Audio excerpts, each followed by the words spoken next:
Ejemplo 10. Grafique la función z igual a x cuadrado más y cuadrado en el siguiente dominio. X que va de menos 5 a 5 y y de menos 10 a 10. Para ingresar nuestros dominios, definimos los vectores x y y que van de menos 5 a 5 y de menos 10 a 10 respectivamente, utilizando para nuestro ejemplo un incremento de 0.5 en ambos. Con el fin de graficar un mallado, se utiliza el comando meshgrid, colocando dentro a x y y que corresponden a los nombres de los vectores con elementos de nuestro dominio, y se devolverá unas matrices que para identificarla utilizamos los mismos nombres pero en mayúscula, y luego definimos nuestra superficie en base a estas matrices. Luego utilizamos el comando surf, colocamos dentro x, y z que son los de nuestra superficie y se obtiene nuestra gráfica en el dominio solicitado. Recordemos que podemos añadir los ejes tanto en x, y z, además del título, leyenda,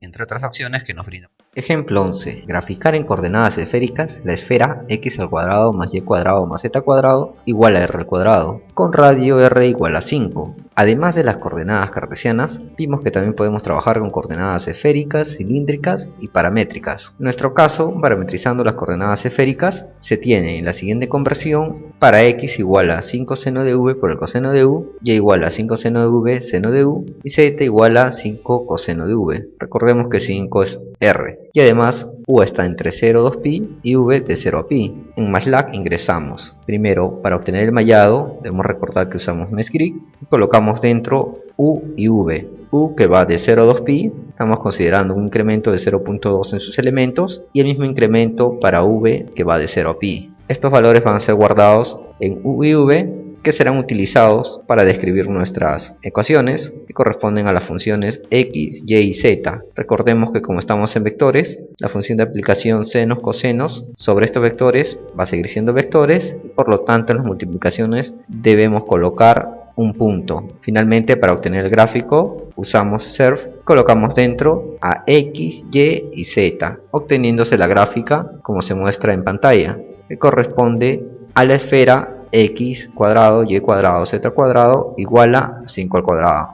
Ejemplo 12. Crear una función de dos variables. Definimos con f una función la cual vamos a ingresarla mediante el comando inline. Para nuestro ejemplo, nuestra función es definida como la exponencial de x por y menos x por el seno de 3y. Recordemos que debemos colocar también las variables, pues de lo contrario, por ejemplo, no colocamos y solo x, se devolverá una función con una sola variable. Ya ingresado en MATLAB, podemos evaluarla en un punto xy, y a diferencia de crear una función mediante un archivo function, esta función ingresada mediante inline, al terminar sesión en MATLAB o al limpiar las variables del espacio de trabajo y queremos evaluar nuestra función, se devolverá un mensaje de error, pues no se reconocerá nuestra función. Tendríamos que volver a ingresarla, mientras que si creamos una función directamente en un archivo, se reconocerá si es que nos encontramos en esa carpeta.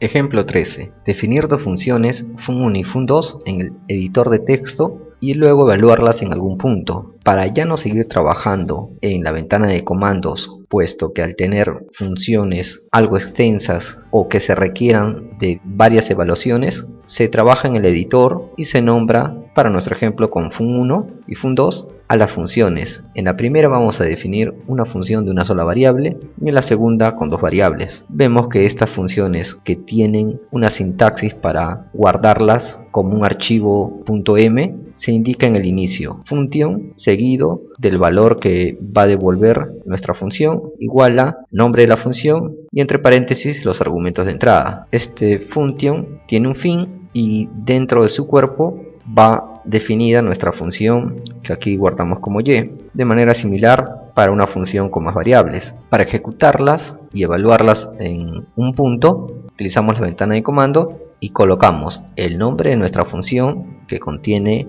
a la descripción de la función y colocamos entre paréntesis el punto donde deseamos evaluar. En este caso ponemos fun1 paréntesis pi, que nos indica que la función 1 que se describe dentro del archivo .m será evaluado para x igual a pi, obteniéndose como resultado para nuestra función fun1 el valor de 3. En el caso de dos variables, también podemos